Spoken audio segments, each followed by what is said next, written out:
In combat sports, karma can hit you real hard. Jones 96 punches in round 1. And down goes Tate. Some fighters love to talk trash and act all cocky before a fight, but when it's showtime, they get totally humbled.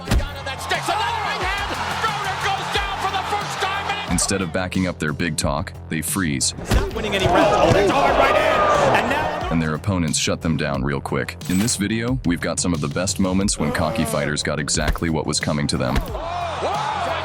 Let's begin. The arrogant Ricardo Mayorga faced off against the humble Shane Mosley. Before the fight, Mayorga mocked and provoked Mosley in every way possible. First, he blew smoke in Shane's face. Come on, man. It's an athlete. Come on, man. Oh, what's wrong with you, man? And at the press conference, he did a despicable act to Mosley's wife,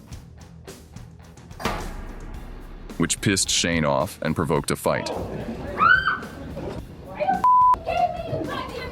Mosley lived with only one thought.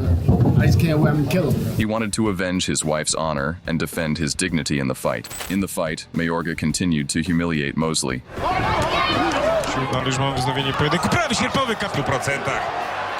He danced in the ring and even showed an obscene gesture. Tylko że w tych dalszych sektorów, no proszę. Właśnie rotacyjnymi. Shane's patience ran out and it was time for revenge. He landed a left hook right in Mayorga's liver and punished the cocky fighter for all the hurt that Mayorga had done to Shane and his wife. Poprzednią rundą pokazał nam tutaj lwi pazur, no i Korpus poszedł. tak jest, koniec walki, przegrywa w ten sposób. Będzie już definitywne zakończenie kariery. Cios na korpus. In March 2004, Nate Campbell and Robbie Peden squared off for the USBA super featherweight title. So far, Peden wants to Pete does, like Robbie does. There's why. Right hand by Campbell. The fight took a wild turn in round 5 when Campbell was completely in control. Landing punches like it was nothing, he hit Peden with a savage body punch and followed it up with more blows. What a body shot. If Campbell goes back down to the body. It looked like he might have even broken Peden's rib. He may have broken a rib. That was a savage right up. But Campbell got too cocky. Instead of finishing the fight, he started showboating and forgot the golden rule of boxing.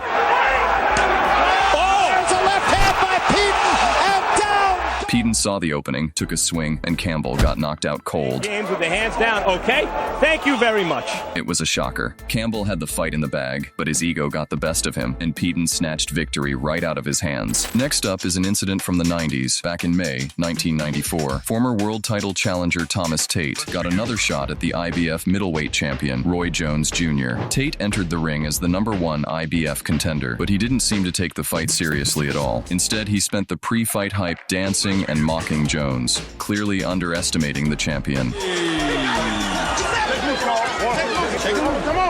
Both fighters in the dressing room, caution again, obey my commands at all times. Roy Jones, however, showed pure disdain for Tate's antics, and when the bell rang for round 1, Jones made it clear who was in charge.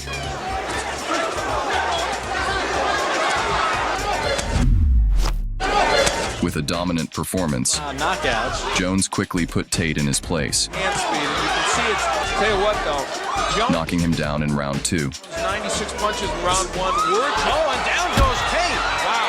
Goes an inside left. He's on the corner. Tate got up, but it was obvious he was in no condition to continue. His trainer, realizing the fight was slipping away, stepped in to stop him from taking more punishment. Roy Jones Jr. danced his way to victory in the second round, claiming his 6th career second-round knockout. Tate just walked right into a clean left hook, and that was it. The fight between Tony Tao and Cameroon was straight-up fireworks, packed with beef and some serious trash talk. Cameroon was throwing insults like mocking Tao and even went as far as saying the fight wouldn't last long, like he was ready to turn Tao into a punching bag. I look at it, this is my time. You know, Dave's had his time, this is my time now. I'm going to stop this man inside the distance. But Tao fired back with some sharp words of his own, telling Cameroon he'd be schooling him in the ring.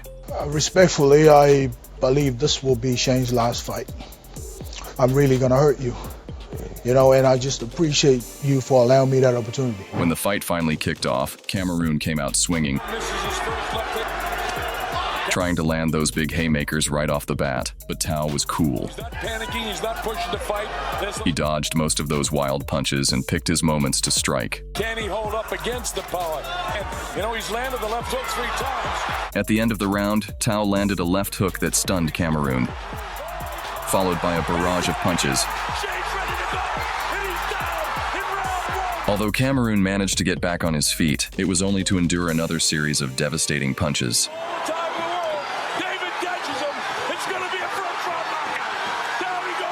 Somehow he managed to survive again, as the referee missed the sound of the bell signaling the end of the round. But in the second round, Tao delivered the same barrage of punches with pinpoint accuracy, and this time there was no escape.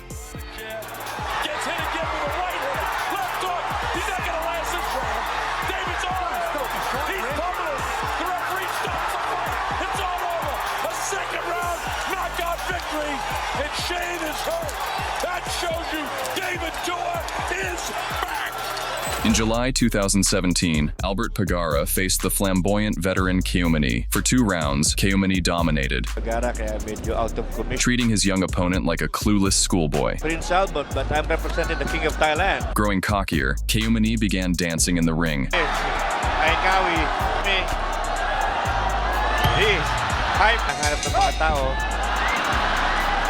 Mocking Pagara like he was performing on stage. His arrogance hit a new high when he turned to his corner mid-fight, casually greeting his coach with a cheeky, "Hello." But the antics didn't last long. Pagara, tired of the showboating, unleashed a thunderous liver shot that dropped Keomani like a sack of bricks. That's it. Too much clowning. In a poetic twist, Pagara avenged his humiliation. The cocky dancer wouldn't be doing any fancy footwork soon, unless it's the coffin dance.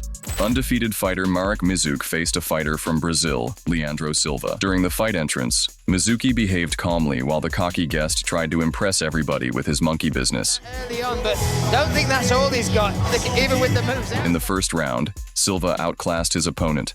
The injury we teased about. He got beat. Really nice double jab. And with the purpose of humiliating, didn't put power behind his punches. These are short shots, but they're working, Luke. Feeling the superiority in technique, overconfident Silva proceeded playing for the audience by performing a Brazilian dance in the ring. Oh, look how relaxed this guy is. Cocky fighter completely won the round. A little bit of a mouse under the eye as well. And with a full confidence began celebrating his victory in advance. Oh, look at the blood really flowing from that nose now. Oh, sharp right hand. Graphic. You don't need to... Mizuk entered the second round with the raging fire in the belly. Both coming out in southpaw. Oh, a nice right hand. Mizuk with a powerful left hook forced Silva to perform the last dance. And proceeded to obliteration of the cocky fighter. Big left hand lands.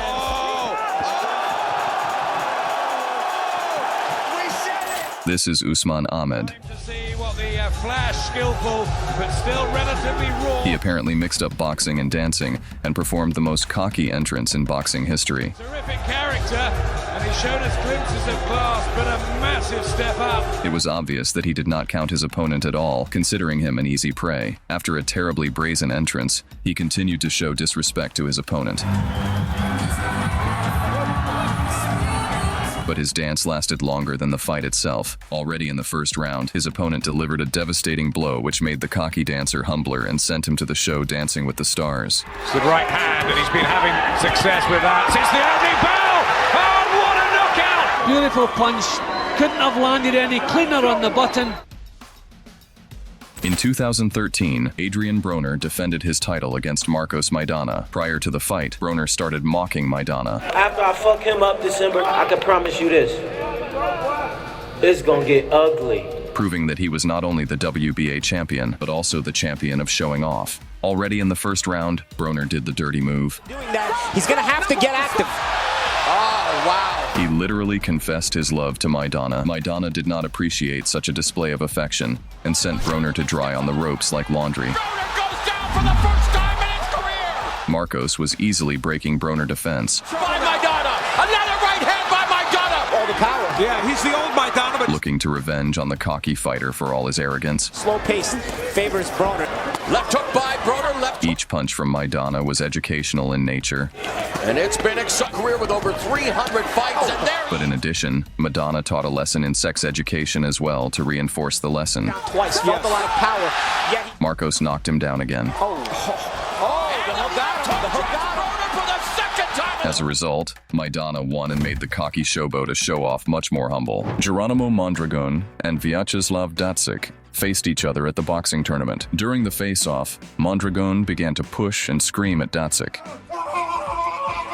Despite all the effort to look fearsome, Mondragon looked more like a crying man from the famous meme. Before the weigh-ins, Ludicrous Giant might have been to the children party where they gave him an aqua makeup. The defiant screamer didn't miss a chance there either and tried to attack Datsuk. The fight took place in the cage, as it is the place to keep the psyches away from healthy people. In the very beginning of the fight, Datsuk sent Mondragon to kiss the canvas.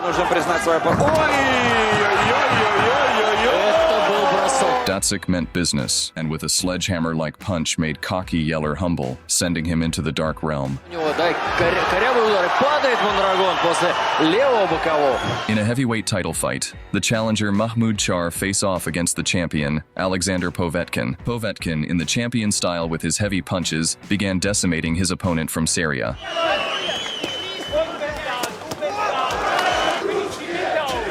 In an attempt to neglect the punches from Povetkin, Char, using grimaces, decided to show he wasn't hurt.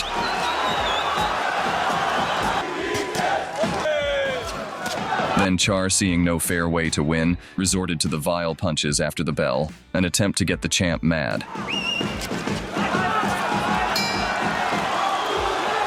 However, Povetkin didn't fall for tricks of Char and proceeded to destroy the scumbag, forcing him to scream and despair. With a series of bone-crushing and unanswered blows, Povetkin sent the showboating fighter out of the ring.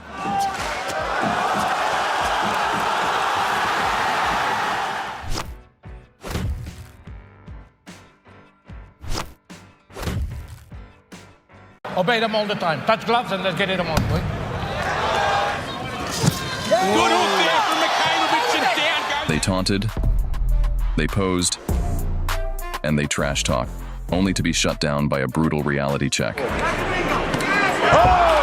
From jaw-dropping knockouts to humbling lessons, these fighters quickly learned that in the ring, confidence can be your worst enemy. Let's dive into the fights where arrogance met its match, brought to you by Be Humble. In the world of fighting, showboating is a gamble, and Joe Harding rolled the dice one too many times at BCMMA 18. Harding had the crowd on his side and an ego to match. Down or... Oh, nice overhand right there, and he's... Okay, now he goes back to the showboat. Oh, nice spin kick. Instead of sticking to the fight, Harding turned it into a performance. Counted there. Oh! Dropping his hands, taunting Segas, Can't believe he's doing it, and it gives him the second and even breaking into a ridiculous shuffle that screamed, "Hit me if you can." Well, Segas didn't need a second invitation. Just 20 seconds into the third round, Harding's dancing routine came to a sudden stop when Segas landed a thunderous head kick that flattened him on the spot. Oh! Yes! Always sinks! The arena fell silent before erupting, and within hours, the knockout was all over the internet. For Segas, it was just another day at the office. Harding's attempt to entertain, it only entertained the highlight reels. Segas walked out with the win and left Harding with a lesson in humility that the whole world got to see. Ryan Garcia faces the cocky Dominican Braulio Rodriguez at Madison Square Garden. Before the fight, Rodriguez pushed Garcia during the weigh-in face-off, trying to throw him off. On the day of attribution, Garcia made an explosive start by dropping Rodriguez in the first round with a powerful left hook to the face. He's here for one of the announcing teams. Good hook! And Rodriguez goes down to get out of these last 10 seconds. Rodriguez, desperate to stay in the fight, started rat axe, hitting Garcia with backhead punches. Hard, and now he gets a warning from Ron Lipton. Next, he launched low blows, leading the referee to deduct a point in the third round. Midtown Manhattan put Braulio Rodriguez down in round number 1. Effective. I don't think so, but it might be. That looked low. The shuffle, Ali shuffle and stop. He then started to show off with some dancing and shimmying, turning the ring into a full performance. Oh, yes. That extended left hand, and he does. Right hand and a hook. In the fifth round, Garcia landed a brutal right that stumbled Rodriguez. At any time. Hard right hand. Followed by another thunderous attack. And a hook, and down he goes. This is over. I felt the thudding power. Rodriguez might have been a bully, but it was Garcia who was doing the real dancing around him and to the victory. In the world of kickboxing, humility can be just as important as skill, a lesson Cosmo Alexandre learned when he stepped into the ring with Niki Holtzkin. Alexandre came in with plenty of confidence, perhaps a little too much, and he wasn't shy about showing it. Holtzkin started well by dropping Alexandre 2 times in the first round. Kickboxing rules set, you can clinch. Both men capable to a right hand from Holtzkin. And a head kick! Cross perhaps. There we go. Next, Alexandre started mocking the Dutch fighter, too cocky behavior for someone who had already been knocked down twice in the fight. As Alexandre dropped his hands and started playing up his confidence, smelling blood, Holtzkin pressed forward with a flurry of strikes. Trying to go, Puntomania, and steal the round. He's right at the bell. He throws an uppercut. The relentless attack left Alexandre defenseless, and the referee had no choice but to step in and call it off. It was the kind of performance that made one thing clear: you don't mess around with Niki Holtzkin. They say the fight isn't over until the final bell. And Sabri Sadiri learned that the hard way. Sadiri was cruising against Sam Maxwell, To get to the final of the... Oh my goodness! I'm good enough. knocking him down twice, Oh, he's got him again! Right hand this time. and practically dancing his way to victory. The Maxwell can right now. I have to go to the top.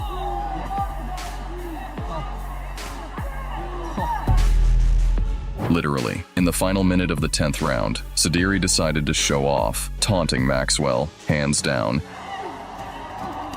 But Maxwell wasn't done. Just when it looked like he was hanging on for dear life, boom. Oh, big shot! Look, he gets to his feet, and he stopped it! He stopped! Maxwell landed a punch so clean, it might as well have come with a mic drop. And just like that, Sadiri's ego hit the mat before his body did.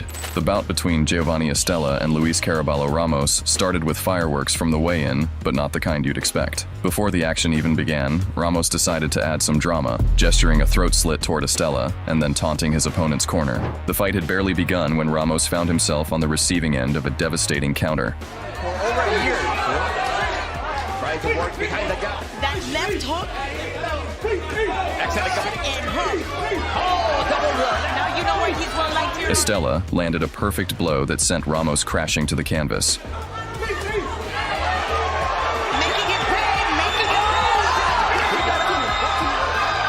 It was poetic justice in motion, as if Ramos's own throat-slitting gesture was a warning for himself. Oh, very well. But as you can see, We can only hope, and as for Ramos, that pre-fight bravado, it aged like sour milk. When confidence crosses into cockiness, it can backfire in the most spectacular ways.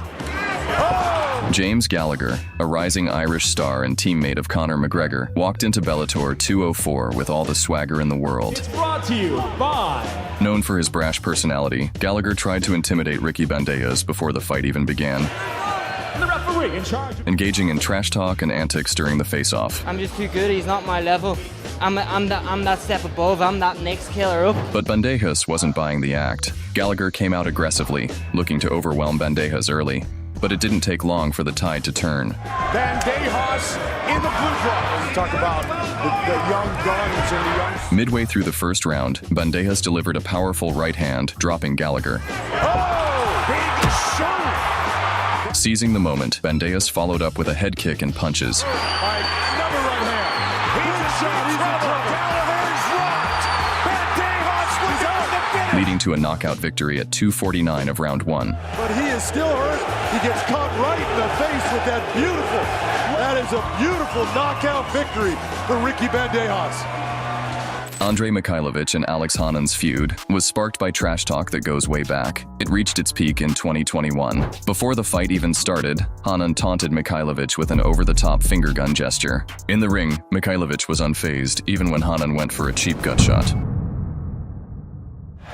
Listen, mate. Don't do that again. Don't get disqualified. You understand?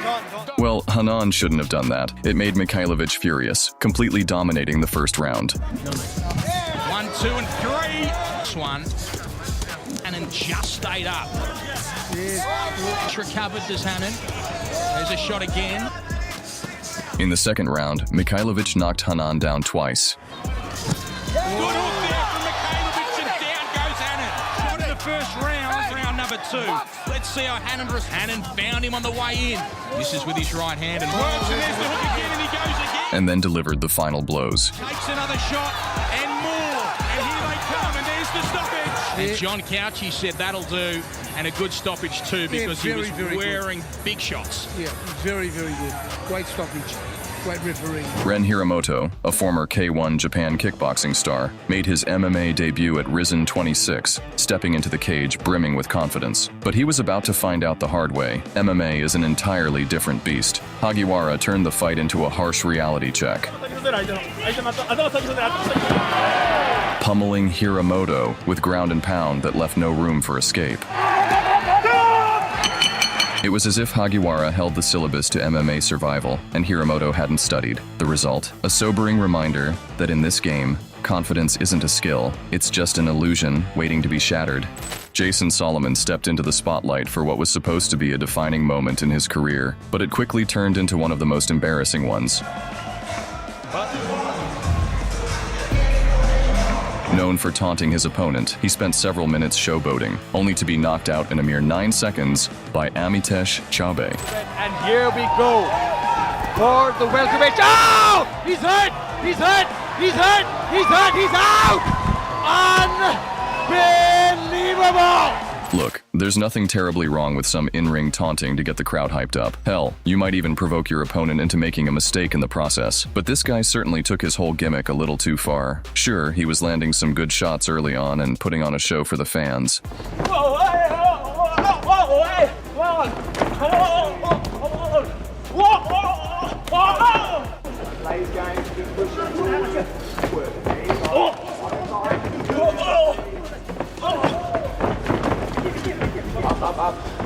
But once the tides turned, he was made to look quite foolish as his bottom game was shown to have some major holes in there. Getting out. In the guard. Nice. Good. Good. Nice, Mark. 1 minute he's taunting his opponent, landing shot after shot on the feet. The next he's a bloody mess, taking some major punishment from his back and unable to get to his feet. Keep going. Keep going. Keep away. After taking a severe beating, the referee stops the fight. This right here might just be the most flashy instance of sweet revenge you'll ever see. After a submission attempt was thwarted, due to what looked like a combination of fish hooking and eye gouging, His fingers in the eye. Joshua Pasio had every reason to be angry. So when the fighting resumed, he turned up the intensity in a big way, and eventually caught his opponent with a huge spinning back fist right to the jaw.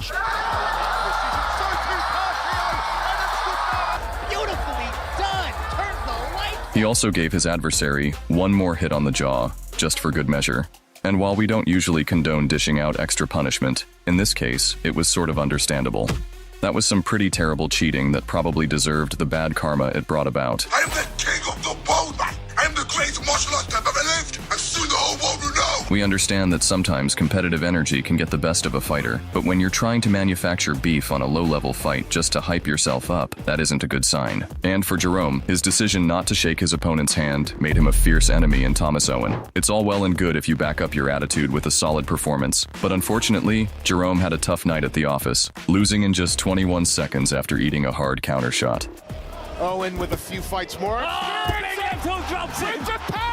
That was absolutely wild finish. He dropped him.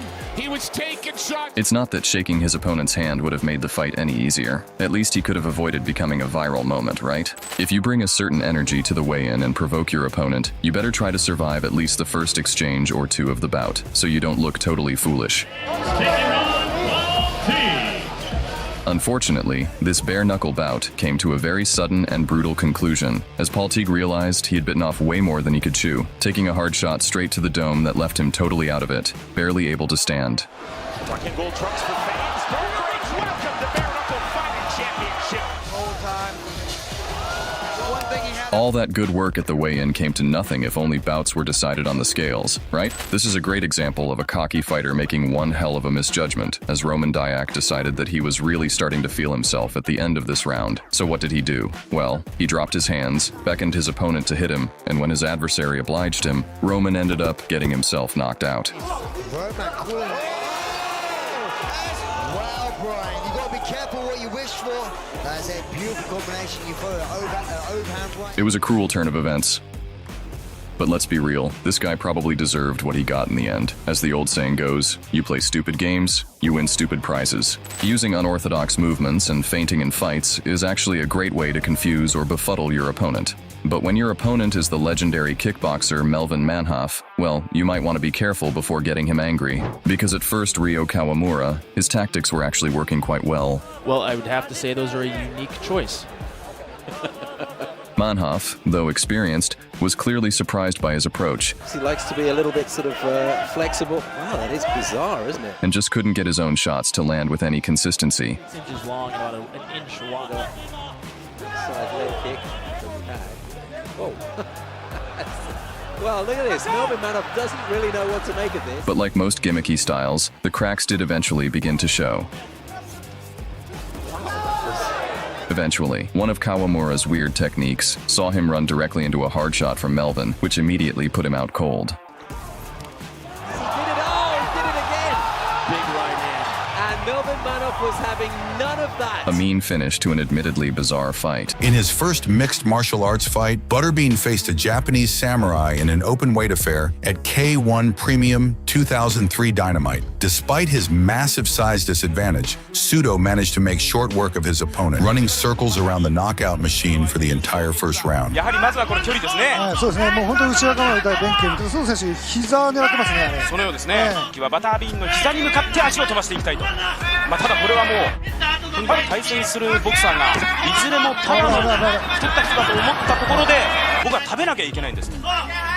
In the second, Sudo was able to scramble on the bottom, catching the big man with a nasty heel hook. 下からガードポジションのバタービーン。いやバタービーンがすごく。ただ、ちゃんとホールドしますよね、胴体をね。よくやってますね。やってます、やってます。きちんとガードポジションに入っています。ヒール入っている。ヒール入っている。さあバタービーンが入る。バタービーン耐える。ここで時間。いやここで第1ラウンド。5分が経ちました。 In a fight that felt like a real-life comic book battle, 5 feet 4 inches, Ramison Formiga took on the towering 6 feet 6 inches, Roger Dillette. It was a true David versus Goliath showdown. Formiga didn't waste a second and immediately shot for a takedown, going right at the giant without hesitation. Dillette, with his massive frame and 265-pound weight, tried to use his strength to overwhelm the much smaller Brazilian. But Formiga stayed focused, using his experience to find the right moment. Before long, he managed to get top control, surprising everyone in the crowd.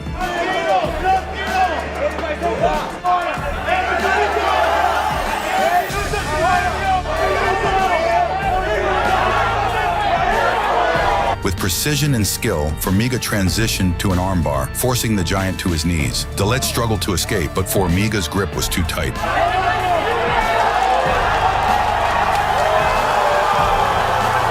In the end, the smaller fighter's technique won out, making it a stunning victory that left fans in awe. It was a powerful reminder that size doesn't always guarantee success in the cage. Sometimes skill and heart make all the difference.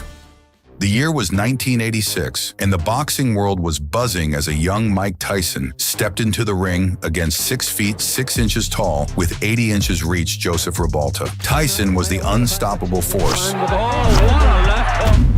a knockout machine known for destroying his opponents in the early rounds. While on the other hand, Ribalta, coming off a 4-fight winning streak, towered over Tyson with a significant height and reach advantage. From the opening bell, Tyson, already known for his brutal power and relentless aggression, set the tone. He wasted no time, charging at Ribalta with a series of powerful hooks and uppercuts.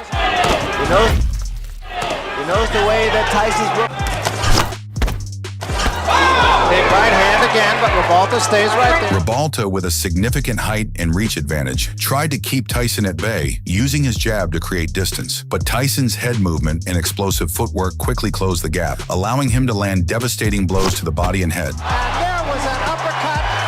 What a shot. As the fight progressed, Tyson's dominance became clearer. His relentless pressure and body shots started to take their toll on Ribalta, who was visibly slowing down. By the 10th round, it was apparent that Tyson's power and intensity were too much for Ribalta to handle. Another big left hand. Oh, what a shot. That's a fighter.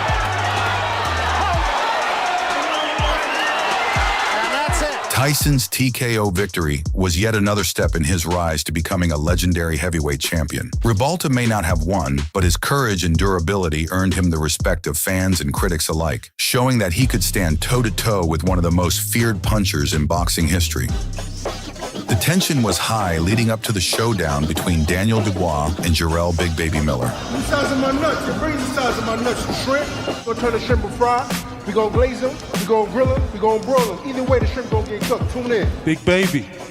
Every baby has a daddy, and I'm gonna beat you like I'm your daddy. The buildup was filled with heated exchanges, intense face-offs, and bold predictions, with both fighters promising a knockout and no one expecting the match to go the distance. When the fight began, Dubois wasted no time asserting himself, using his powerful jab to keep Miller at bay. Miller, with his size and experience, walked through the early shots, trying to close the distance and force Dubois into a brawl. Enough with his big arms. Stiff jab. He felt that Miller. 333 pounds. Dubois landed heavy punches in the first few rounds, showcasing his power, but Miller's toughness and relentless pressure pushed Dubois to fight on the back foot. He's got to be careful, Dubois. Keep drawing.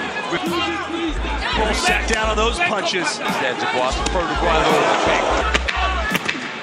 I've got a 30-27 fight, Dubois. I like it now. As the rounds went on, Dubois' punches began to find their mark, and his power shots started to take a toll on Miller, who slowed down under the weight of Dubois' relentless assault. Left here in the Kingdom of Saudi Arabia.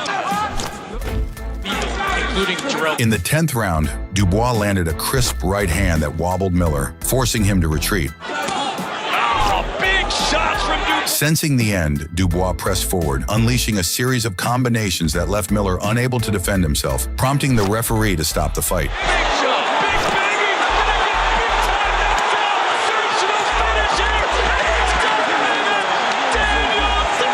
Dubois' victory was a statement win, silencing his critics and proving he had the power and grit to overcome a tough opponent like Miller. The fight between Badr Hari and Choi Hong Man had everyone talking. Badr Hari, known for his knockout power and aggressive style, was ready to prove he's still one of the best in the heavyweight kickboxing world. Hari knocks people out. Choi Hong Man, the massive South Korean giant, stood at 7 feet tall and had a reputation for his strength and size. But many questioned if he could handle Hari's speed and skill. The buildup was filled with excitement and fans eager to see how their styles would clash. In the early rounds, Hari quickly showed his speed and skill, landing sharp punches and kicks to Choi's body and head. Classic, Hong Man Choi.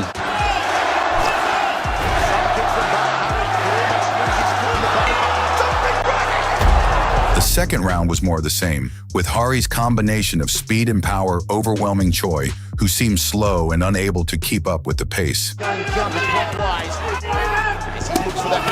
As the fight entered the later rounds, Choi started to show signs of fatigue, and Hari took full advantage. Hari targeted Choi's ribcage with punches and kicks in the third round. Choi. And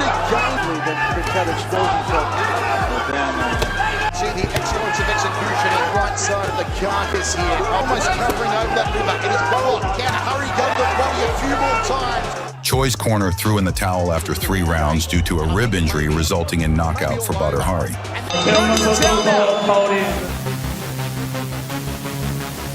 Claudio stepped into the ring against Dominic, who had a big size advantage with 35 centimeters in height and 35 kilograms in weight. Despite the odds, Claudio quickly took control of the fight, coming forward with strong attacks. The Romanian kept up the pressure, determined to win.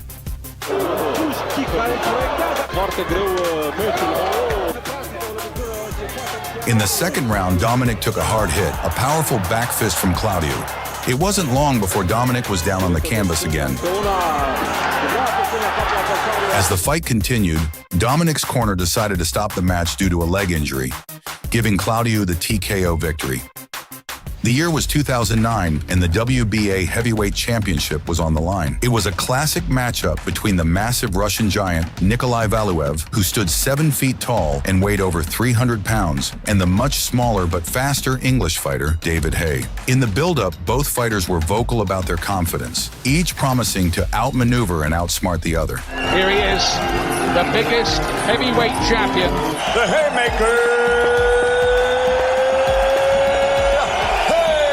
From the start, Hayes stuck to a smart game plan, using his speed and footwork to stay out of Valuev's reach. He moved around the ring, throwing quick combinations and avoiding Valuev's heavy punches. Valuev, with his enormous size, tried to use his jab to keep Hay at a distance, but Hay was elusive, often ducking and weaving to land punches before moving out of range. He's having to produce something he's never produced before. And time him, that good right hand again. Lancing blow, but a good punch. Valuev may feel that his time will come. That's where Hay doesn't want to be. Taking a lot of the steam out of Valuev. Valuev fainting now. For much of the fight, Hayes' strategy paid off, landing clean shots while staying away from Valuev's slower but dangerous punches. Valuev has not landed a punch this round with a couple from Hay. Technique and what he's doing, not a lot more positive late on in the fight here. In the final rounds, Hay increased his aggression, landing a strong left hook in the 12th round that briefly stunned Valuev. With a left hook, what a finish here! Hay! Victory here is knockout, and he's shown he's got the power to achieve that. He made Valuev look very silly. Although there was no knockout, Hayes' tactics and clean hits were enough to sway the judges. When the scorecards were read, David Hay won by a majority decision, becoming the new WBA heavyweight champion. The WBA heavyweight champion of the world! Tomorrow night, when it comes on and I get you in the ring, you ain't gonna have to worry about no heat, because I'm gonna bring some oil for you and a little cooking grease, and I'm gonna turn up the heat. And I got a couple of pies in my bag I want you to warm up, because when the heat comes down, I'm the Tower Inferno. I bring the real heat. In a rematch after their first encounter, Hemi Ahio, eager to secure another victory over the towering 7-foot veteran Julius Long. Ahio, known for his aggressive style and power punches, faced a considerable size disadvantage against the much taller and longer-reaching Long, who relied on his jab and experience to keep opponents at a distance. The tension leading up to the fight was high, as both fighters were determined to make a statement. In the early rounds, Ahio focused on closing the gap, using his speed and movement to slip past Long's jab and land hard shots to the body and head. Staying in that southpaw position. Big bomb starting to come now. Chopping shots. Despite Long's attempts to keep Ahio at bay with his long reach, the Kiwi fighter's persistence paid off as he landed several powerful hooks and uppercuts that began to break down Long's defenses. Long showed resilience, occasionally using his jab to create space, but Ahio's relentless pressure was difficult to handle. Tommy eludes a punch too, not that time though. It saps the energy. Hemi having a laugh himself. He doesn't want to take too many on the outside rather. Well, that's starting to become an interesting round. As the fight progressed, Ahio's power started to take its toll on Long. In the middle rounds, Ahio landed a flurry of punches that visibly hurt Long, backing him up against the ropes. Nice work. Ahio now is pushing him back. Ahio coming straight up with a left hook of it. Finally, in the later rounds, Ahio unleashed a series of brutal combinations that forced the referee to step in and stop the fight, awarding Ahio a TKO victory. The win solidified Ahio's reputation as a rising contender in the heavyweight division, showing he had the power and skills to overcome even the toughest and largest opponents. Romanian fighter Bogdan Nastase faced Freddy El Gigante, a Cuban who seemed more like a retired bodybuilder dabbling in kickboxing. Și nici andoranța. Diferența între cele două execuții. The belt was a comedy of mismatched skills, with Freddy taking a knee with nearly every punch the Romanian threw. A lui Năstase. Două lovituri de braț sau încasate de Freddy. O stângă bună, podea Freddy.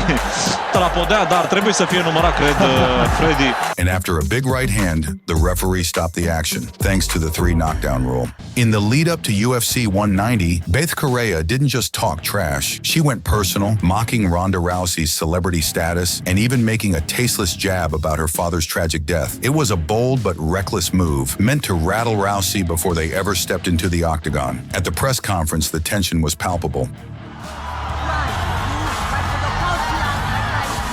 Rousey visibly irritated but composed, while Correa brimming with confidence. When fight night came, their contrasting entrances said it all. Rousey's was laser-focused, burning with intensity, while Correa strutted in radiating defiance. But when ice and powerful strikes, turning all the pre-fight talk into silence.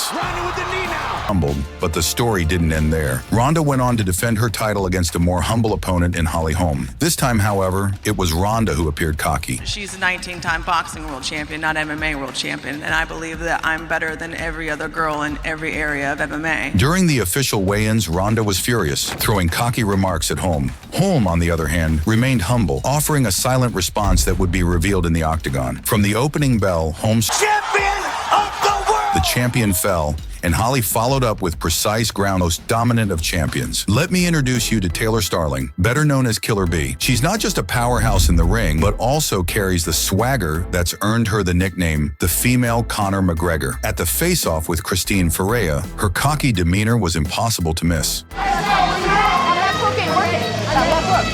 Bold, brash, and clearly ready to stir the pot. It wasn't just a fight she was selling, it was a statement. When the fight began, Taylor's first blow only seemed to anger Ferreira. It quickly became clear that Ferreira was on another level, landing clean punches on Taylor's cocky face. There's the uppercut, power on the inside, and down goes... Despite telling her corner that she couldn't continue, Taylor was ignored. Ferreira launched another brutal attack, ultimately forcing Taylor to surrender. Now, that is the surrender, that is the submission, and that is the win! Meet Karolina Wojcik, a fighter often recognized for her bold and cocky attitude. Even when facing Cheyenne Vlismas, her audacious and brash attitude stayed the same. When the fight began, Cheyenne's opening blow was like the scales of justice tipping. The first round saw Cheyenne using her crisp striking to knock Karolina's cocky demeanor to the ground. That is not... South Africa having a good right hand by the post. Cut those angles of Cheyenne. But in the second round, Karolina bounced back, showing her resilience and fighting spirit. In the third, Cheyenne found her rhythm again, landing clean shots that showcased her superior striking ability. After a hard-fought battle, the judges awarded Cheyenne Vlismas a split decision victory, giving Karolina a well-deserved shut-up call. This is Kamila Smogoleka, better known by her nickname Zusia. She's infamous for her flashy attitude and complete lack of respect for her rivals. Before her fight with the smaller Kamila Wybranczyk, Zusia couldn't resist mocking her opponents for her tiny height. In the beginning, Zusia controlled the fight, but it was Wybranczyk who landed most of clean shots in round one. In the second round, Wybranczyk, eager to get revenge on her brash opponent, and went forward with a takedown. Dobrze broni Zusia, ale jest! Tak, mnóstwo ciosów. Zusia próbuje się bronić. Na razie nie dzieje się jej dużo krzywdy. Nie, teraz dostaje dużo ciosów. Sędzia może zaraz przerwać. After enjoying the ground beating, Wybranczyk took control over his head and secured a rear naked choke submission, forcing Smogoleka to tap out. Zusia odklepuje. Joanna Jędrzejczyk entered UFC 217 with an air of invincibility. She was the reigning strawweight champion, unbeaten, and known for her cocky persona. Joanna didn't just dominate her opponents in the octagon, she humiliated them in the build-up. This fight was no different. Standing across from her was Rose Namajunas, a quiet but deadly contender. Boogie Woman is coming tomorrow, and she doesn't know what's coming. Don't blink tomorrow. Believe me, I put on such a great camp.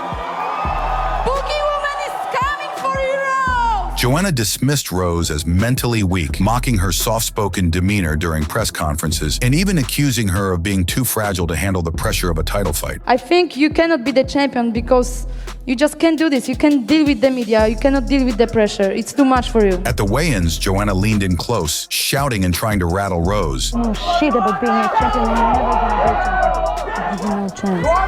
For the first time I face someone like me. Believe me, I'm taking your soul with me. Okay. But Namajunas didn't flinch, clutching her rosary beads and keeping her composure. It was clear this wasn't going to be the psychological victory Joanna was expecting. Cocky champion, who had dismissed Rose as unworthy, was forced to tap to strikes in a stunning upset. Joanna's reign was over, and the humble and composed Rose Namajunas became the new strawweight queen. But the story doesn't end here. Let's leave this bullshit away. I will keep my head up. I'm not a champion anymore, but I will be back stronger. I think I deserve the rematch. If I will not get the rematch, we'll see, you know. I'm looking forward. Joanna blamed her loss on a bad weight cut and vowed to show the world that the first fight was a fluke. Leading up to their highly anticipated rematch at UFC 223, Joanna was back to her old ways, confident, brash, and afraid. Oh, he slipped through the leg. silencing any excuses from Joanna and cementing her place as the undisputed strawweight champion. Namajunas earned massive respect from Joanna, and that's the true beauty of the sport. Despite their fierce rivalry and intense build-up, the fight ended with mutual admiration, showcasing the grace and sportsmanship that define martial arts. Paige, would you like to have a talk? Love to fight you. That sounds like an easy win for me, so thank you. This is Paige Van Zandt. During the weigh-ins against the fight with Britain Hart, Van Zandt shoved Hart by the throat, showing the true colors of rattiness. During the bout, Hart's experience and control were evident. It takes a minute for your eyes. She's not liking the way that last round went. Now working off from the back foot, stepping in with the three-punch combination. She effectively utilized her striking and defensive skills, maintaining composure throughout. Hart, a big right hand. At one point, Van Zandt entered the clinch and threw a sneaky punch to the back of her opponent's head, exposing the cracks in her composed facade.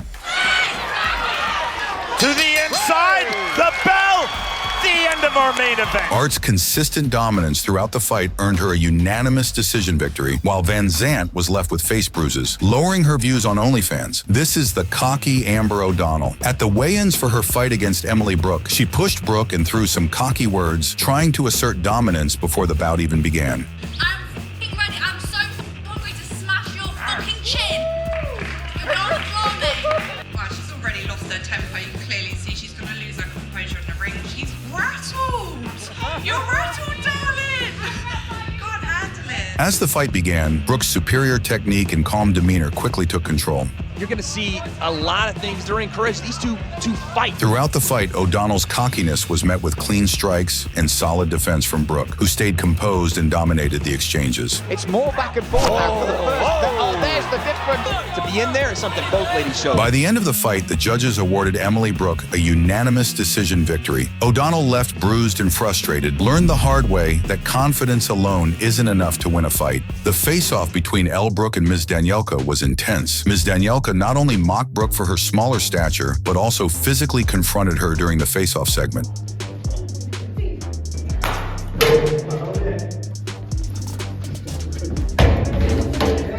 When fight day arrived, the much shorter Elle Brooke showed incredible resilience and skill. There's some things you just can't control. Elle quickly across the ring. She steps in. She's just starting to do that. Throughout 5 intense rounds, she systematically broke down the overconfident Danielka.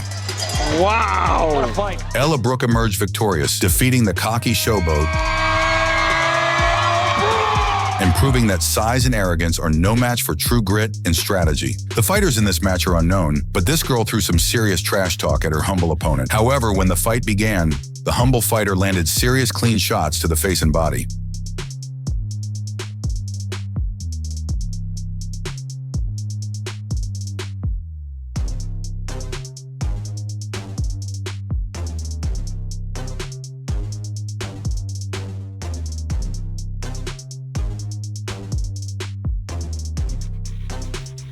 The cocky girl couldn't stand against the humble fighter's ferocious assault and ultimately suffered a TKO.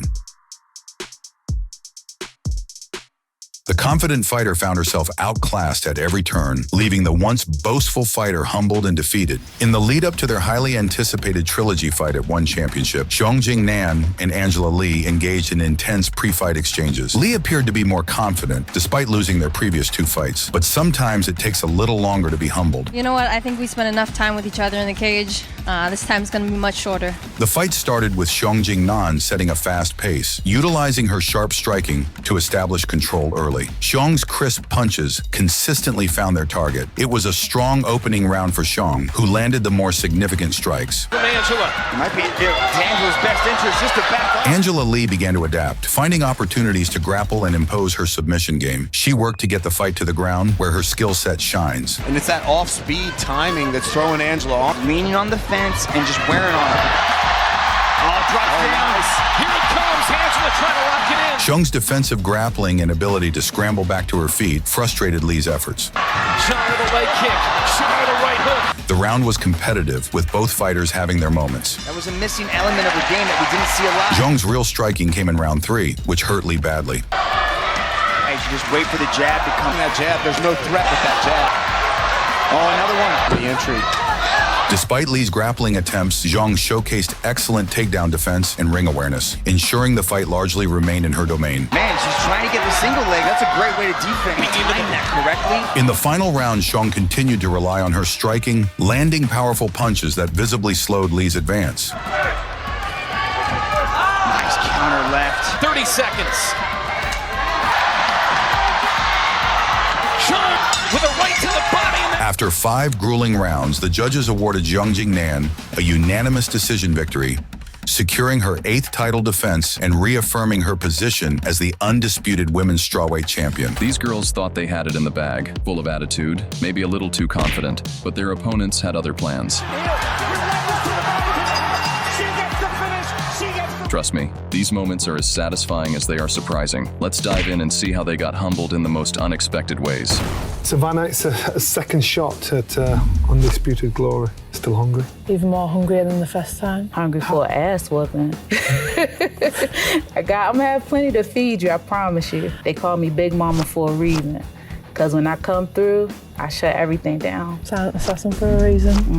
Won't have to say more. So, the whole build-up to this fight was all about Franchon Cruz Dezern running her mouth, talking about how Savannah Marshall was overrated and that she was going to make quick work of her. We gotta be disrespectful to an undisputed champion, 2-time Olympic gold medal, to a fucking bum who ain't even earned the right to even say anything to them. What are you doing? No, I'm telling you. I didn't come to play. I didn't come to be friends. I came to kick her ass. But once that bell rang, things started to look a little different. The crowd could feel it. All that confidence Dezern had been boasting about, it was starting to look like a bad joke.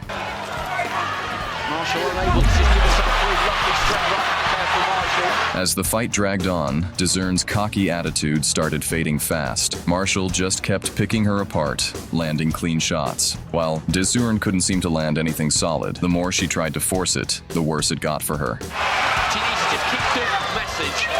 By the end, it was clear who the real fighter was. Well, it was very unlikely to be Marshall again just looks like the overhand right. When the judges called it for Marshall, Dezern was left speechless, looking like all that trash talk had come back to bite her. Marshall didn't just win, she humbled her opponent, showing everyone that skill and composure always beat empty words. This is Michaela Lauren, practically famous for her pre-fight dirty antics.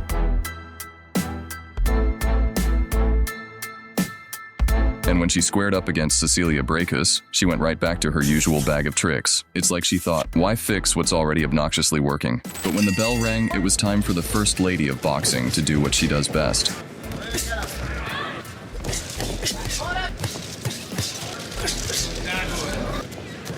From the opening moments, it was clear that Brækhus wasn't falling for any of Lauren's tricks, and she thought she'd seal the deal with her infamous big lip kisses, only to end up getting a pure fistful of karma right on her cocky face.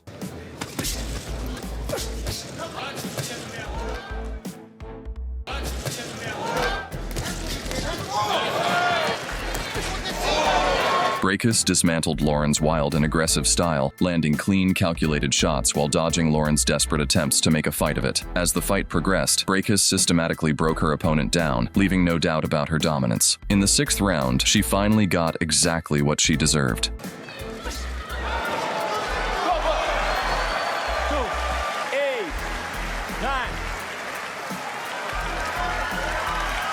If she had shown a little humility instead of pulling that dirty antic, she might have been served something a bit less punishing. I got a little bit pissed, so I don't know if I would have knocked her out unless she had done that, actually. She did you a favor then. Yes, she didn't do herself a favor. This babe is Jenny Savage, a real savage both in and out of the ring. She's famous for her brash talking and cocky demeanor. Let's begin now.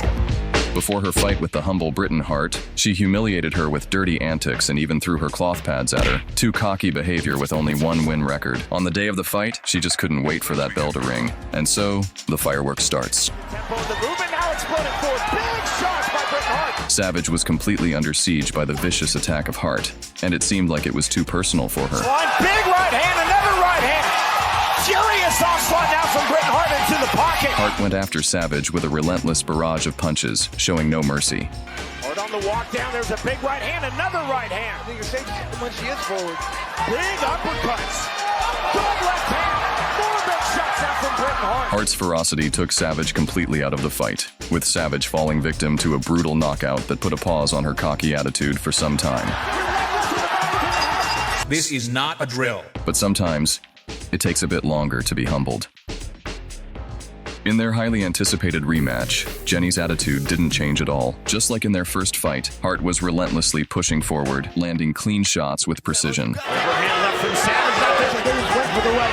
Savage, on the other hand, had no room to breathe. She was on the defensive the entire time, barely throwing any punches. In our fighter meeting, say they don't.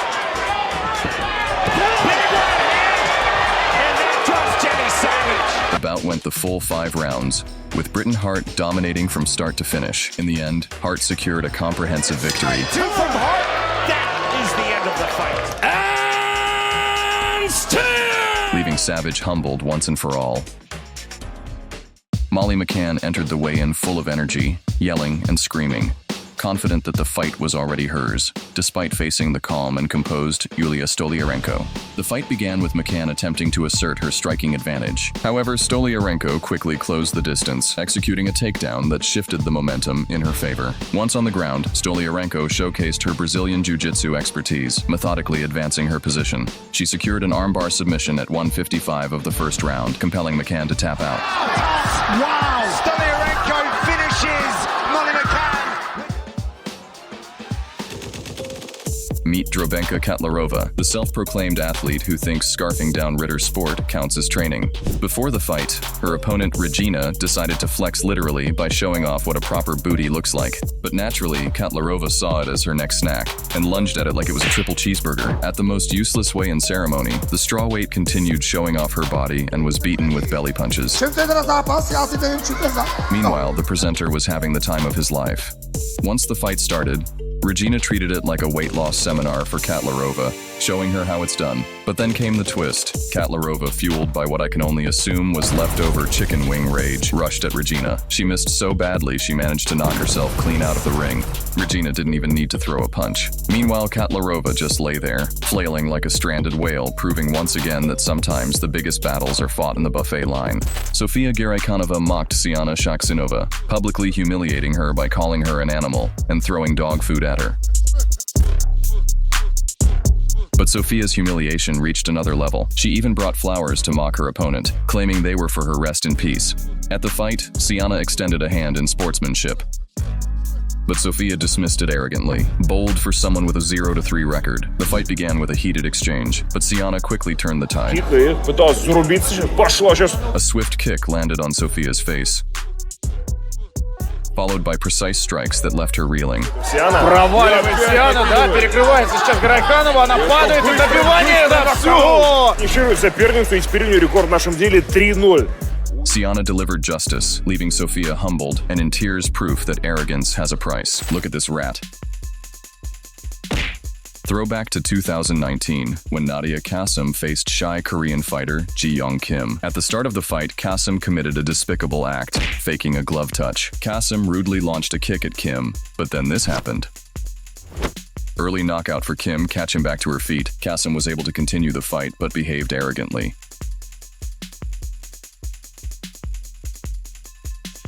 She's showboating, but nothing is landing. The next round, she tried to do the same dirty trick again. But this time, Kim wasn't falling for it, and this time, the shy Korean fighter was going to teach her a lesson. Be humble or be humble.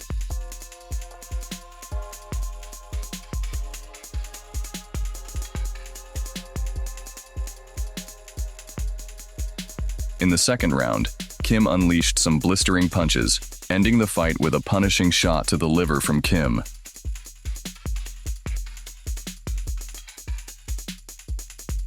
There was no trash talking, no showboating, no disrespect, just a fighter wanting to win. This sneaky rat changed genders to fight women. His name is Boyd Burton, now known as Fallon Fox after a gender reassignment. Many believe he transitioned just to compete against women in MMA. Hiding the fact that they were biologically male. That's it, Fallon Fox! And competed twice as a woman, beating the fuck out of these women. Physically larger and stronger than his female opponents, he used this advantage to crush every fighter who faced him. His next target was Ashley Evans Smith. From the start, the man disguised as a woman dominated his smaller, more fragile opponent. comes Fallon Fox jerking it out. Ashley's almost done. Using his strength, he pinned Ashley against the cage and unleashed his advantage. Fox, but immediately Smith back up onto her feet. Ashley Evans-Smith turns back into her and puts Fallon Fox against the cage. But Ashley refused to back down. She escaped a clinch, took Fox to the ground, and secured a dominant position. Both have landed some crazy strikes. Arm and figuring she can just push on her chest. Elbow! Can Ashley catch her here? Oh! She does! She does! By the third round, Ashley turned the tables. Fox with nowhere to go! Ashley Evans-Smith unloaded! And good night, Irene! She's done it! She's done it! Finishing Fox and delivering a well-deserved punishment for his sneaky actions. We'll kick things off with a karate combat clash between Freddie Masabo and Dana Bakjerol, where Kaki Masabo assaulted his rival during their pre-fight face-off, as well as knocked his head off.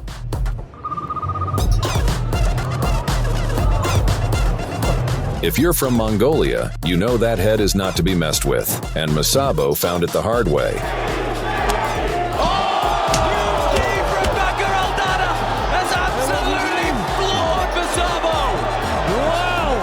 Look at that, a flying knee knockout from the Mongolian, and some ground and pound to finish it.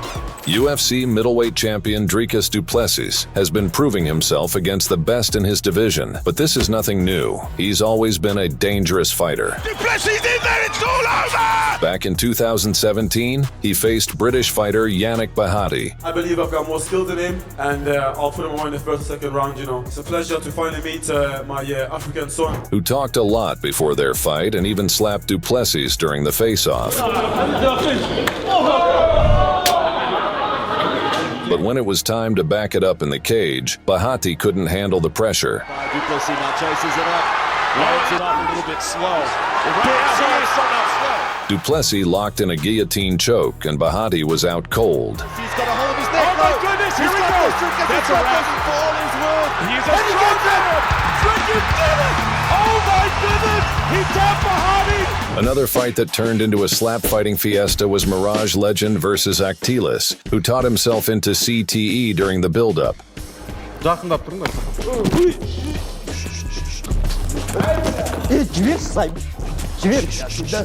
But when the bell rang and the real action started, it was a total role reversal.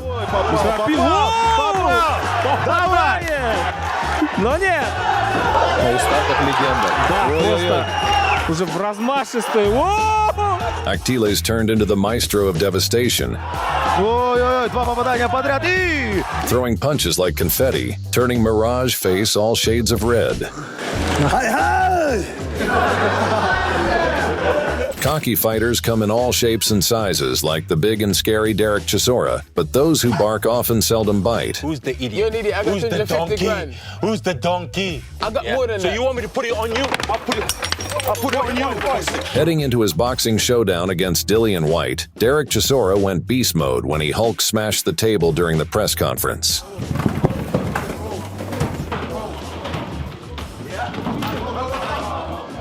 The fight was back and forth with both men throwing bombs. Chisora, he has picked up where it left off. So much leather early. Easier fight for Chisora. But it was White who hit the bullseye and put a buffeting into the Chisora chapter of his career. Boxing has seen its fair share of bullies, but none quite as notorious as Charlie Zelenoff, the self-proclaimed GOAT. Built his delusions of grandeur and peddled his fragile ego by picking old random people. Looks like a dangerous man, doesn't he? Well, the roaring lion quickly turned into a scared kitten when he finally stepped into the ring with Deontay Wilder.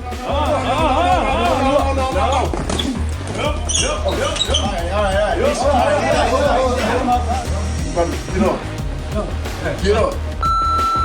Don't stop, man. All that like, huh? 3 minutes. Let's go. No, not right now. It is gonna be right now. This is on when I'm here. I'm done. He's done. Thank heavens, Wilder was neutralized because Zelenov would have been history by now. Zelenov was just one of those Conor McGregor wannabes who thinks they are tough like Anatoly, who headbutted Miri Sadigov during the face-off for their 2022 bout, before entering the cage and dancing like he wasn't about to get clocked. The Siberian McGregor struck first by securing a takedown, but headbutts forced him back to his feet. Головой нельзя. И попытка атаковать. Just as Sadigov spotted an opening, he unleashed a barrage of vicious elbows. И добавляет это нокаут. Да. Melting Anatoly like butter under a hot knife. Now we all know Cedric Doumbé is not a guy you want to mess with, especially not with a bag full of dirty tricks, but Aleem Nabiev thought he'd roll the dice, and it didn't end well. Fight! Welterweight title on the line. 5 rounds in Paris. The Frenchman dominated the fight with a masterclass of low kicks, jabs, and scorching overhand right. Yeah, being really tricky with his stance going after those knees. Watch contingent pulling. Nabiev clearly wasn't a fan of Doumbé's brilliance, so he resorted to throwing punches to the back of Doumbé's head. Look at this! That's the back of the head. Stop, stop! Okay, back of the head. You cannot attack that. Just a lot of emotions Nabiev have even had the audacity to showboat while getting picked apart. I don't think this is the fight you want to showboat in. But all those antics and swagger only got Nabiev more punishment.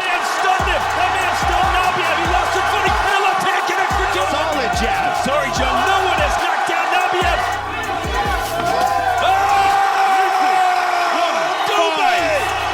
6. Nabiev wobbled back to his feet, barely holding it together. Nabiev's going to continue. Put a nuclear right hand and sent him straight to the land of ghosts. Followed the left hook on the way down. Kickboxing has had its fair share of colorful characters like the bad guy Badar Hari, who has experienced it all, including backstage brawls and to slapping hotel staff. But his old tricks badly backfired when he faced Arcadius for what felt like the umpteenth time in his career. Badar Hari completely lost his cool at the face-off. Unlike most cocky fighters, Hari actually dominated the fight. 1-inch reach, the same as Butter. And knocked down his opponent multiple times. Just guarantee you there'll be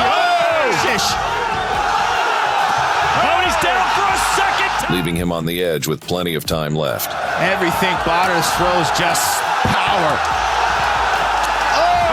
Ready to go down again. It was a total beatdown until Arkadiusz pulled a rabbit out of his head and kicked Badar Hari so hard that all his evil spirits practically flew out of his body. He's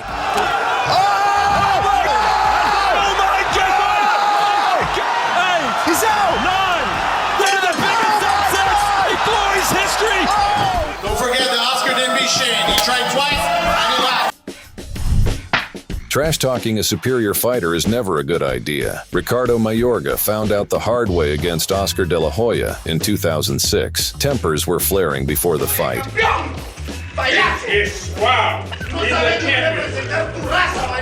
And with the stakes so personal between the two, it was clear that one of them had to go down.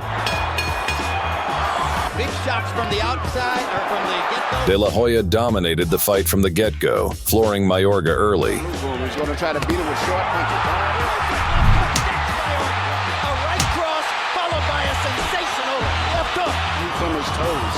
It's always been his most effective punch. It lands again. The second knockdown was even more satisfying. His forehead.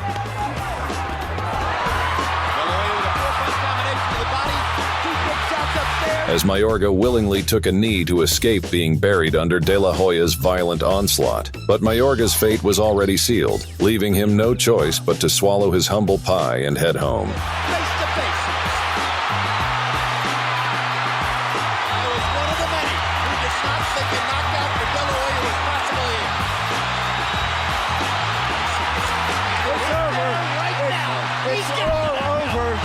Great performance by Oscar De La Hoya. Another wild slap moment occurred when Ryan Jett smacked Cub Hawkins so hard that the banana Hawkins was eating flew across the room.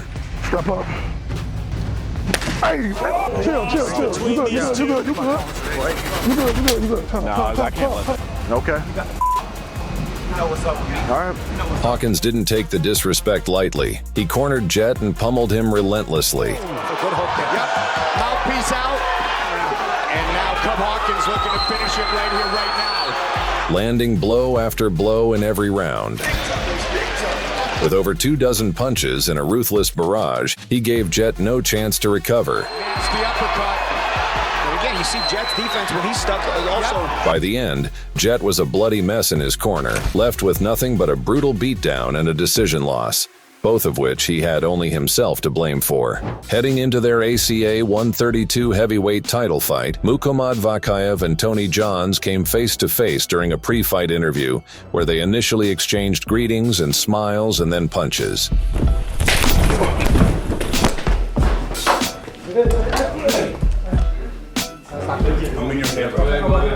Vakayev didn't spear Tony in the cage either, poking his eye without mercy. Techok glass. But moments later, karma came knocking hard, delivering a brutal dose of payback that was nothing short of savage. Поплыл всего. Один, другой, третий, четвертый удар. Виктор Затем еще было множество добивающих ударов. Вот то самое попадание. Tony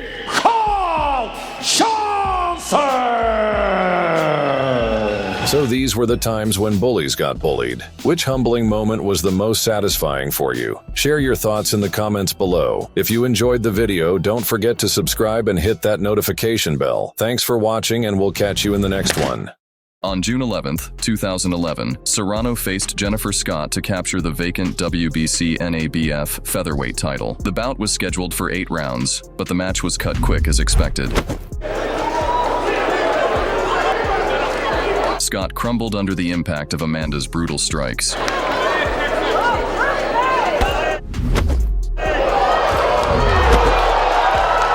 And knocked out Scott in 1 minute and 4 seconds of round 1.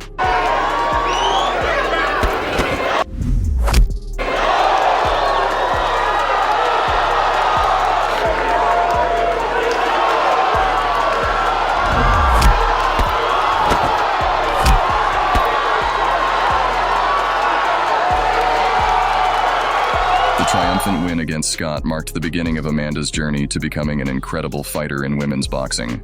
The quest for multi-division supremacy led Amanda to Argentina for her fight against WBO lightweight title champion Maria Maderna. Maderna was aiming for her 4th title defense, but Serrano dominated the fight with her speed and power. La puertorriqueña, sorpresa en la FAB.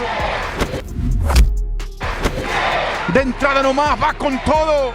Que cría caballos. Le mueve el cuadrilátero. In the 6th round, she landed a solid right hook that sent Maderna to the canvas.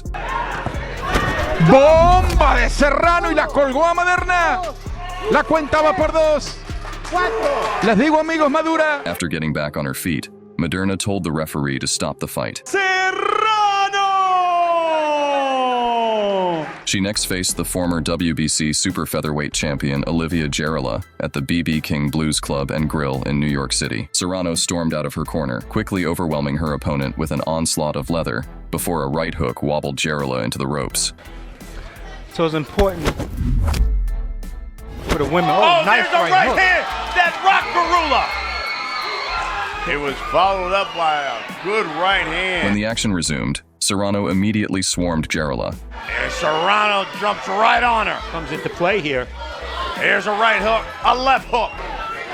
Oh, another right hook by Serrano. Finding a home for her overhand right and left hooks to stagger her adversary. Well, everybody Right. in the women's Oh, game. big right hook again. Garula's basically out on her feet. 10 seconds, and that's it. Amanda Serrano.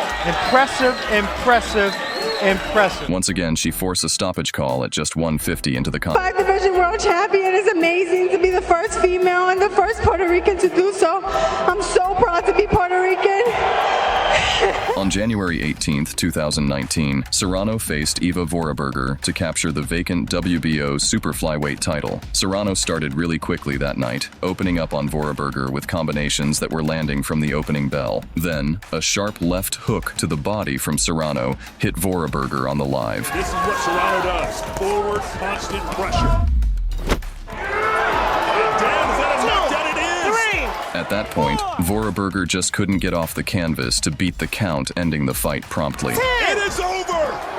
Just like that, the real deal strikes again! After beating Voraberger, she became only the second male or female to capture a major title in 7 weight classes after Manny Pacquiao. But then comes the harder opponent. Sé que Amanda Serrano es una de las mejores libra por libra, pero la voy a sorprender. It's going to be a great night of just non-stop punches. Challenger Daniela Bermudez was the reigning IBF titleist at junior featherweight and has won belts in all 4 divisions from flyweight to her current position. Bermudez was unbeaten since April 2014 and has won 8 in a row since a draw in June 2017. Barring another draw, someone's long unbeaten run will end. On the day of the fight, Serrano appeared to take more punches than she usually does during a fight, and it lasted longer too. The first 2 rounds saw flurries from both fighters. The usually dominant Serrano landed her fair share of punches, but Bermudez took those punches and landed counters as well. Counter left by Bermudez. Serrano apart in this fight is that she's... Pressure from Serrano. Nice stretch left by Serrano. Felt that power there. She's coming right back. Yeah, win round, she's got to win them impressively. Corner is her trainer. Bermudez had taken powerful punches by Serrano all night, but the combination of body shots with Serrano's right and left fist to Bermudez's body gave her a little bit of pause. Then Bermudez started walking back and fell down. Oh, it might be over. Where she wouldn't get up, giving Serrano the win 133 into round 9. Whew. 2-punch combination downstairs. From Puerto Rico, the real deal, Amanda Serrano. You have heard it over and over again. It is the biggest fight in the history of women's boxing. Undefeated and undisputed female lightweight champion Katie Taylor will put it all on the line against the most decorated women's boxer of all time in Amanda Serrano. This is the fight that may forever change women's boxing.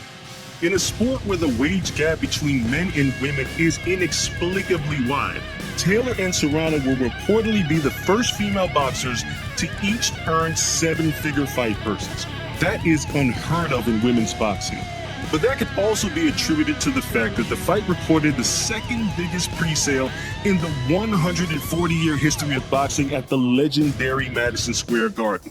It is just that big. The Taylor-Serrano fight is not only the most prominent part of their careers, but it has also become the most legendary tale in women's boxing. It was the first women's boxing match to headline Madison Square Garden and was described as the biggest women's fight of all time. Katie Taylor versus Amanda Serrano, billed as For History, featured Taylor's undisputed lightweight titles on the line. On the day of the fight, the atmosphere was electric as Madison Square Garden prepared to witness another great bout, reminiscent of the legendary Fight of the Century. When the bell rang, the fighters met at the center of the ring. Both fighters put on a great show until the 4th round, with each landing powerful punches on the other. Oh, that's right from pace. See how long that can last. Taking a breath in this corner when Holmes exceptionally close. In round 5, there was a sense that this fight is getting ready to explode, and it does. Katie's taking way more than she's throwing. He's not even bending him. Blood from the nose of Katie Taylor here. She's looking bloody. Katie Taylor's hurt. He's holding on for dear life. Look at Amanda Serrano. Ali and Frazier would be proud of this. We've never seen Katie in trouble like this before. Taylor, once untouchable, barely survived the round 5. In the next 2 rounds, Serrano appeared to be searching for one big punch to close the show in style. However, Taylor's resilience and incredible defense kept her in the fight. All kinds of background. Or do it back in your favor. 7. Taylor made a magnificent return in the final rounds. Although she was on the back foot, she scored effectively with enough counters. Not seeing as many punches. Correct me if I'm wrong. Those boxing might have just been off balance. Katie knows when it's coming. Really close. Both Taylor and Serrano came out blasting in the 10th and final round, fighting not just for their legacy, but for the future of women's boxing. Get back in the fight and maybe the throw number cut is for them not to be paying attention to the fighter. She's got a cut over her. A fight worthy of the...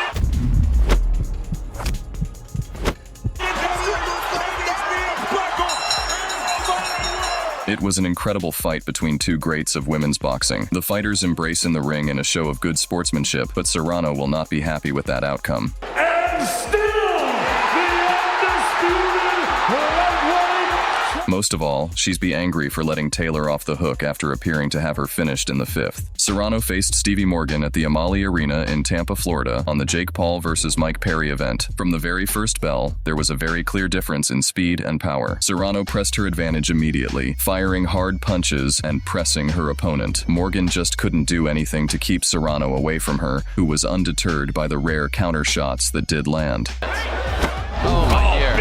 Morgan survived into the 2nd round, but the writing was on the wall. She was taking so many clean shots to the body and head. Even if she wore them well, the referee wasn't going to let a beating go on forever. As soon as Morgan looked a little wobbly and stopped firing back, the ref intervened to save her. Amanda Serrano back on top as this crowd goes bananas. Amanda Serrano faced Simone da Silva on January 30th, 2020. The bout held in Miami saw Serrano display her superior skills and relentless aggression.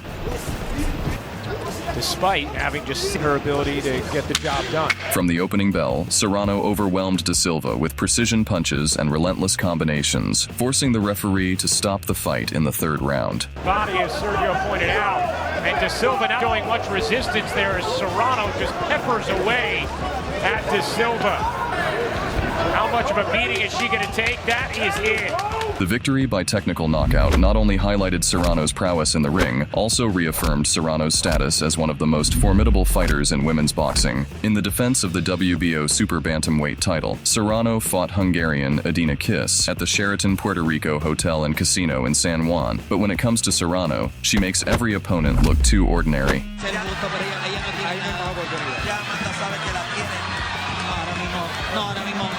In the 3rd round of the fight, the referee jumped in to stop Serrano from further punishing her opponent. Amanda, the real deal Serrano. While fighting against Jamila Gontaruk, Serrano's face punches were on full display. Punches by Serrano, uppercuts, right hooks. But she moves her feet, changes angles much more easily. Gontaruk could not withstand Serrano's relentless pressure, prompting the referee to intervene and stop the fight. That left uppercut quite a bit. Yes, she is. And that's a but Serrano certainly combination by Serrano. It's Barcolese, and that's it.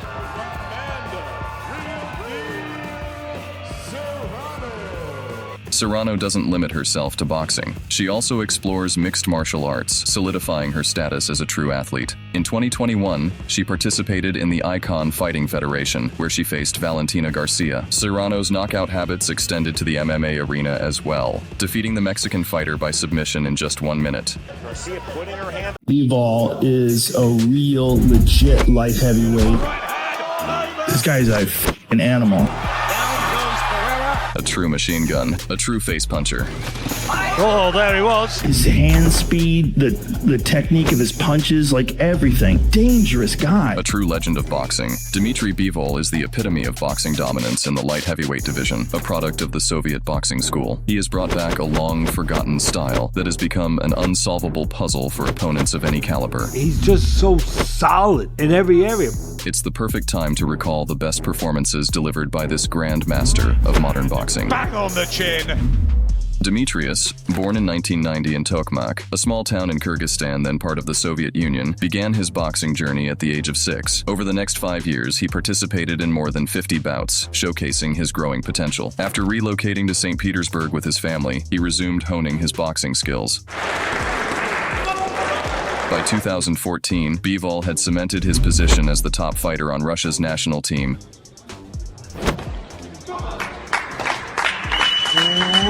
But chose to turn professional after a transformative trip to the United States. At 23, Dmitry debuted in the light heavyweight category. Under the guidance of seasoned trainers, he mastered the classic Soviet style, marked by fluid footwork and a focus on crisp, straight punches. Here tonight.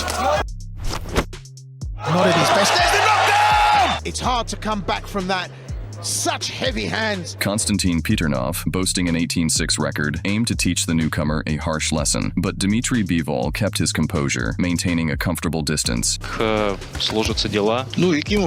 countered Peternov's advances with precise right hands down the middle, expertly intercepting his attacks. By the third round, Bivol had perfected his cross, landed a crisp hook, and unleashed a flurry of combo strikes that rattled Peternov's head. Although the adversary rose to his feet, he only met another barrage of punches, forcing his corner to step in and save him.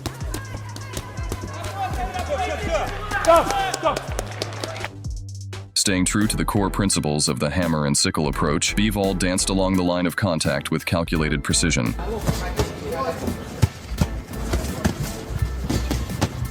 He dismantled the Philly shell defense, dominated the jab duel, and unleashed his primary arsenal with unrelenting fury.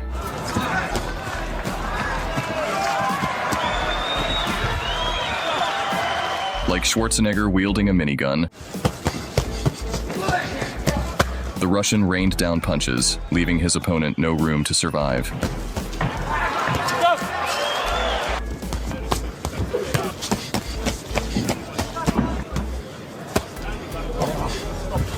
Bivol completely dominated this fight, marking the beginning of a bright era in his future career. After securing 3 stoppage victories in Moscow during the summer of 2015, Dmitry set out to test himself on U.S. soil, establishing his range with a sharp jab. He followed up with powerful 1-2s, planted a precise left hook, and sustained a relentless assault with both hands.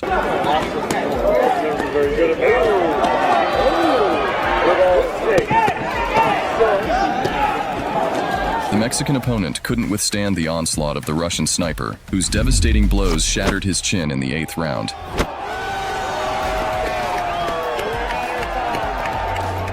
In his 5th professional appearance, Bivol competed for a minor WBA title against the 17-4 Jackson dos Santos. Feeling out his foe with his lead hand, Dmitry caught him with a sharp pole counter 3-piece and shifted levels for good measure. Jackson. Dos Santos's attempts to break out of his defensive shell only made matters worse. Cover up, is he? Just waiting for some sort of... And that's hurt him. After a piercing sequence, Bivol's 1-2 found its mark with precision. I took a toll of him. He's just getting a hammer. Snapping his shots from wood. The resilient Brazilian withstood the follow-up assault and even dared to retaliate. Ran out of steam by just winning it. He would have put his foot on the pedal, but Sensing the shift, Bivol adjusted his strategy, switching to counter-punching. like Ronnie Hefflin. Drawing his adversary in, he skillfully walked Dos Santos onto a devastating right hand. Oh, there he was. Securing his first professional title. Terrific right hand. With another knockout added to his resume 6 months later, Dmitry faced the undefeated interim champion Felix Valera. Blocking Valera's opening combination, Bivol quickly established his jab and paired it with a precise right hand. Slightly bouncing in and out of range, he stunned his rival with a sharp cross, forcing Valera to resort to clinching like a wrestler. Despite being rocked, Valera refused to go down, prompting Bivol to switch to long flurries to maintain control. The stunned Dominican not only weathered the storm, but also engaged in a cathartic exchange, launching wild hooks with all his might.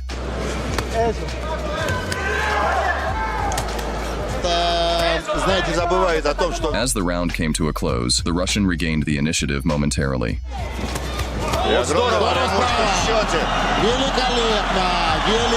Unwilling to accept the momentum shift, Valera tried to force a brawl in close quarters. Timing his movements perfectly, Dmitry stopped him in his tracks with an intercepting right hand. Skillfully avoided a wild haymaker and surged forward to dominate the closing moments. Будет пытаться забрать раунд. Вот здесь. Махание руками он убрал. Руки. Хорошо. The final exchanges left no doubt about the winner, with Bivol decisively dispelling any questions of superiority. Очень хороший боксер.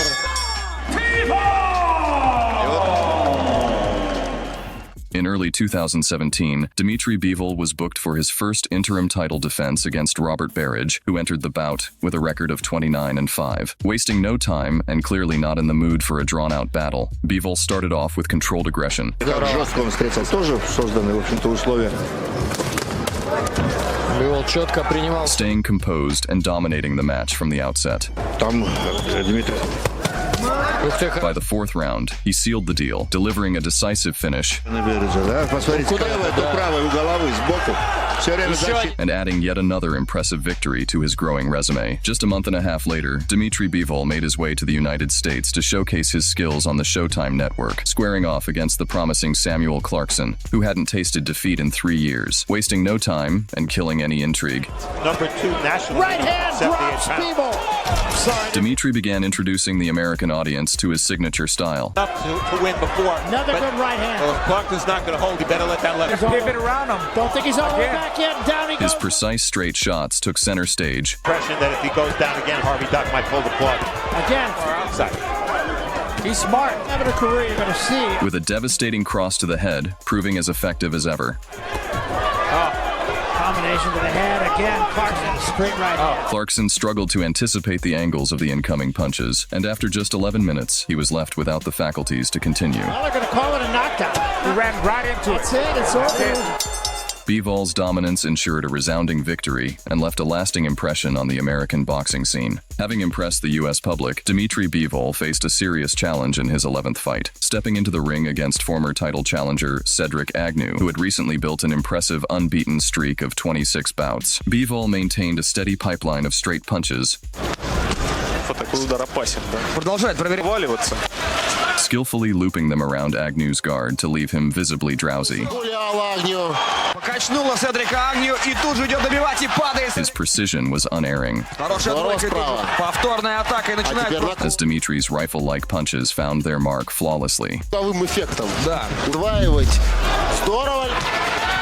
To lure his opponent out of a defensive shell, Bivol shifted to counterattacks, targeting the torso with calculated precision. In his favored fourth round, Bivol had beaten the love for boxing out of the determined American, cementing yet another emphatic victory. Dominating near top-tier opposition with his clinical academic approach, Dmitry Bivol began drawing significant attention from the boxing community. In the fall of 2017, when three-belt king Andre Ward announced his retirement, Bivol, then the interim WBA champion, was elevated to full-fledged champion status. Around the same time, Artur Beterbiev captured the IBF strap, sparking early discussions about a potential blockbuster showdown between the two Russian powerhouses. But before that dream fight, Bivol needed to solidify his status against a string of contenders. Trent Broadhurst started strong. Bivol, late.